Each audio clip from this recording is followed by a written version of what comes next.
Hey guys, welcome back to my channel. My video today is going to show you how one of the ways that I make a wig. I used Nazuri Kinky Curly 2018 with a 16-inch closure. So what I like to do is I like to pin the closure onto the cap first so I can get a really secure fit, because without that then your wig is messed up already. So I used a pin at the front and at the back to secure the part, and then I sew around really tight, and that's when after having sewn that down, that's when I start sewing the wig. As you can see, I'm going round and doing quite tight sewing techniques. I like to sew in a loop, so after a few stitches I like to just double knot the stitch just so it's a little bit more secure. When it comes to making a wig, I really recommend that you get a really good cap so you can get a long wear out of it.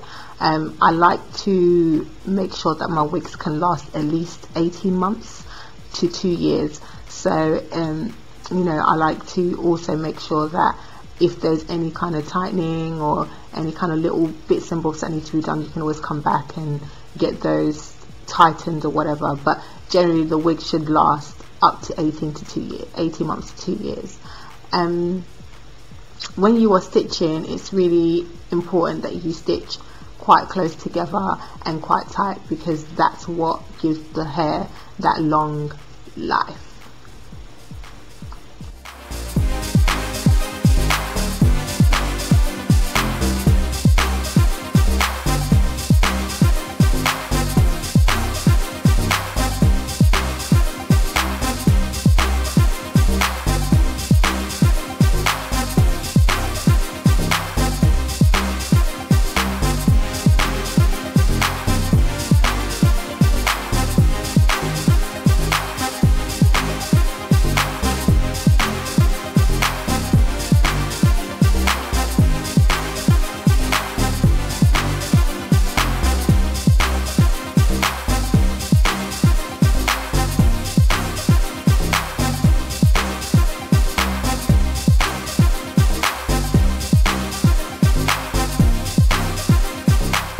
Once I've finished placing the part, I then start to stitch the rest of the wig on. So I start at the bottom row, and what I like to do is start from the ear to ear rather than just doing a row right at the back. Reason being is that sometimes when you start right at the back and move your way up, you don't have enough space to add more hair, and also the lengths become a bit jaggedy. So if you want all the lengths to show from the front, it's easier to start the wig from ear to ear. So I do this method, and with this particular wig that I'm making, I am only using a single track at the bottom. Now if I have, because I had 3 bundles and a closure, now if you have more than that, then I suggest that you start the bottom row with double tracks, just so that you can pack more hair into the wig. And remember, it's a wig, so you can pack, as long as your method is flat, then the wig won't be bulky. So that's how I start off the wig.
Once I get to the top of the wig, I make sure that I have enough hair to pack in the last few rows, just so that, you know, it's wind effect friendly. There's nothing worse than having your hair part and then you can see the gaps in it. So I make sure that the top, I would say about 5 to 6 rows, are packed really tightly together.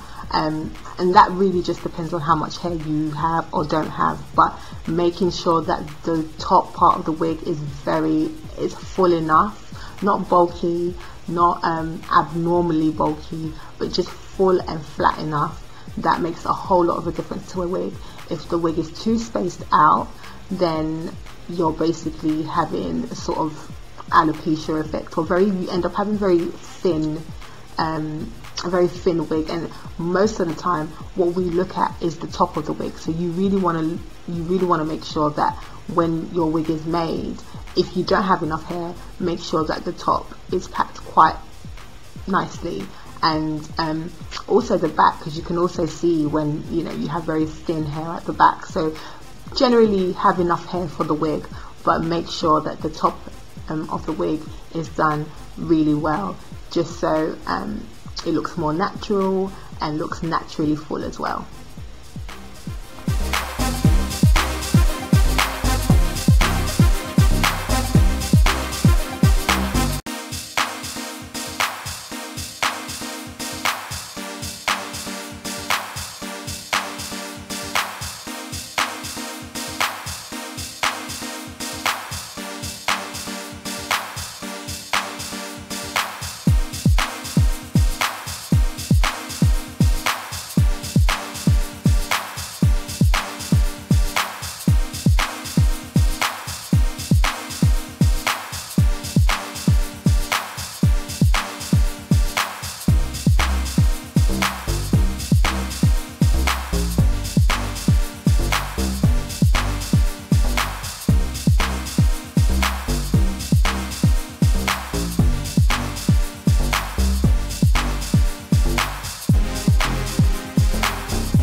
Once I finish with the last stitching, I fluff the wig and I make sure I triple knot it just so it's secure, and we all know how we behave with our wigs. And voila, the wig is done and here it is on the client. So thanks for watching and I hope you enjoyed this video.